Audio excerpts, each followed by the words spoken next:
ఈ రోజైతే court movie అయితే చూడడం జరిగింది. నేను ఈ మూవీ చూడాలని అనుకోలేదు. ఎందుకంటే సాంగ్ బాగుంది, వెళ్తే వెళ్దాం లేకపోతే లేదనుకున్నా. కానీ మన నాని అన్న ఒక సినిమా గురించి ఎంత పర్టికులర్గా చెప్పారంటే, ఈ సినిమా కోసం హిట్ 3 మూవీ కూడా చూడొద్దు ఒకవేళ బాగోపోతే అని అంత పర్టికులర్గా చెప్పిన తర్వాత కూడా వెళ్ళకపోతే బాగోదు. ఎందుకంటే ఆ నాని అన్న అభిమానిగా ఆ సినిమాకి వెళ్ళాం. కోర్ట్ ఎలా ఉంటుందని కూర్చున్నాం. మూవీ చూస్తుండగా వేరే లెవెల్ అనిపించింది నాకు. సినిమా అయితే అదరగొట్టేశాడు డైరెక్టర్. డెబ్యూ డైరెక్టర్ అయినా కానీ ఒక 4-5 సినిమాలు డైరెక్ట్ చేసిన డైరెక్టర్లా తీశాడు. హీరోయిన్ డెబ్యూ అయినా కానీ చాలా బాగా యాక్ట్ చేసింది. హీరో ప్రియదర్శి గారు అండ్ శివాజీ గారికి ఇది కంబ్యాక్ మూవీ.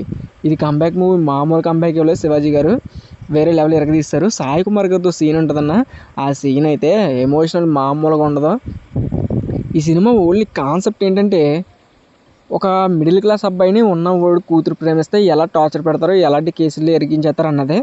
ఓవరాల్గా సినిమా అయితే ఎరగదీసి పాడేశారు.